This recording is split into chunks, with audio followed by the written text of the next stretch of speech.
உங்கள் அம்மாவை வீட்டுக்கு அனுப்ப முடியுமா முடியாதா இந்த மாதிரி கோபிக்கிட்ட பார்த்தீங்கன்னா ராதிகா வந்துட்டு ஆத்திராத்திரமாக வந்துட்டு பேசிகிட்டு இருக்கிறாங்க. ஸோ இதனால் என்ன நடக்க போகுது அப்படிங்கிறத வந்துட்டு நம்ம இந்த வீடியோவில் பார்த்து தெரிஞ்சுக்கலாம். ஆக்சுவலாக இந்த எபிசோட் பார்த்தீங்க அப்படின்னா கண்டிப்பாக பாக்கியலட்சுமி சீரியல் பார்க்குற ரசிகர்களை பயங்கரமாக கவர்ந்துருக்கும் அப்படின்னே சொல்லலாம்.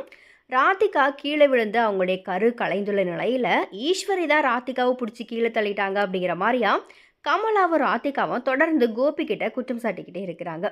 தன்னோட அம்மா அப்படி பண்ணக்கூடியவங்க கிடையாது அப்படிங்கிற மாதிரியா கோபி தொடர்ந்து சொல்கிறாரு. இருந்தாலும் அதை ஏற்காத ராதிகா அண்ட் கமலா 2 பேருமே நாங்கள் ஊருக்கு போகிறோம் அப்படிங்கிற மாதிரியா சொல்கிறாங்க. இந்த நிலையில் ராதிகாவை தான் எங்கேயும் அனுப்ப மாட்டேன் அப்படிங்கிற மாதிரியா கோபி பார்த்திங்கன்னா தொடர்ந்து சொல்லிக்கிட்டே இருக்கிறாரு. ஸோ இப்படியான நிலையில் தான் இந்த எபிசோடில் மருத்துவமனையில் ராதிகா தொடர்ந்து சிகிச்சை பெற்றுட்டு வராங்க. கீழே விழுந்து ராதிகாவோட கருவும் பார்த்திங்கன்னா கலைஞ்சிருக்குது. அவங்களுக்கு பின்னால் ஈஸ்வரி நின்றுக்கிட்டு இருந்ததை வச்சு ஈஸ்வரி தான் ராதிகாவை தள்ளி விட்டதா கமலாவும் ராதிகாவும் தொடர்ந்து கோபிக்கிட்ட குற்றம் சாட்டிக்கிட்டே இருக்கிறாங்க.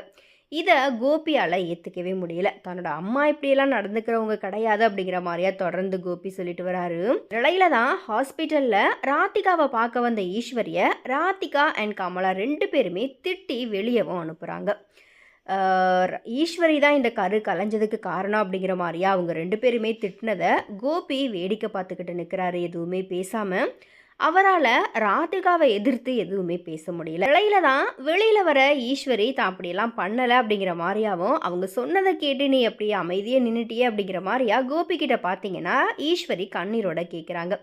ஆனால் கோபி பார்த்தீங்கன்னா அவங்க சொன்னதில் எந்த தப்பும் இல்லையே, ஆரம்பத்துலேருந்தே இந்த கரு கலையணும் அப்படிங்கிற மாதிரியா நீங்கள் என்கிட்டையும் ராதிகா கிட்டேயும் சொல்லிட்டு தானே வந்தீங்க, நீங்கள் நினச்சபடியே இப்போ எல்லாமே நடந்துருச்சு அப்படிங்கிற மாதிரியா கோபியுமே பார்த்தீங்கன்னா ஈஸ்வரி மேலே அவருடைய குற்றச்சாட்டுகளை வந்துட்டு அடுக்கிறாரு. இதனால் ரொம்ப பரிதவிப்போட ஈஸ்வரி பார்த்தீங்கன்னா வீட்டுக்கு அழுதுபடியே வராங்க. ரோட்டில் அவங்க கண்ணீரோட நடந்து வீட்டுக்கு போகிறத இன்னும் எபிசோடில் காமிச்சிருந்தாங்க. இதுக்கிடையே மறுநாள் காலையில் ஈஸ்வரியை ராதிகாவோட வீட்டில் வந்து பாக்கியா பார்க்குறாங்க. அப்போது பாக்கியா கிட்ட தன்னுடைய மகன் மேலே எந்த பழியும் வராதவனும் சமாளித்து பேசுகிறாங்க ஈஸ்வரி.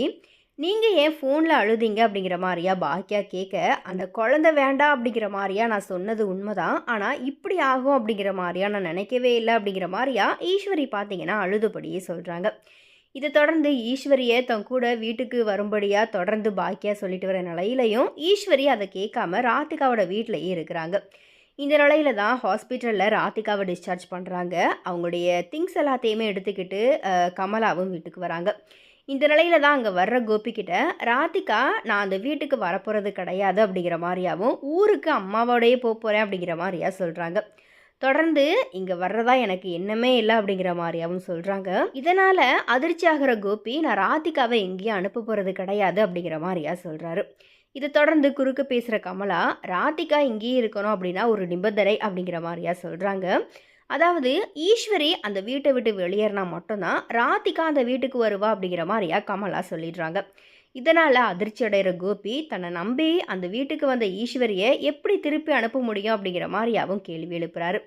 அதுக்கு கமலா, உங்கள் குழந்தைய கருவிலையே உங்கள் அம்மா கலைச்சிருக்கிறாங்க, இருந்தாலும் நீங்கள் அவங்களுக்கு தானே சப்போர்ட் பண்ணி பேசுகிறீங்க அப்படிங்கிற மாதிரியா ஆத்திரத்தோட கேட்குறாங்க.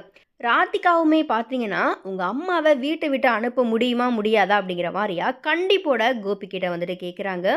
கோபி என்ன பண்ணுறதுனே தெரியாமல் முழிச்சுக்கிட்டு இருக்கிறாரு. ஸோ இதோட இந்த எபிசோடு வந்துட்டு முடிஞ்சுது. ஸோ நாளைக்கு என்ன நடக்க போகுது அப்படிங்கிறத நம்ம நெக்ஸ்ட் வீடியோ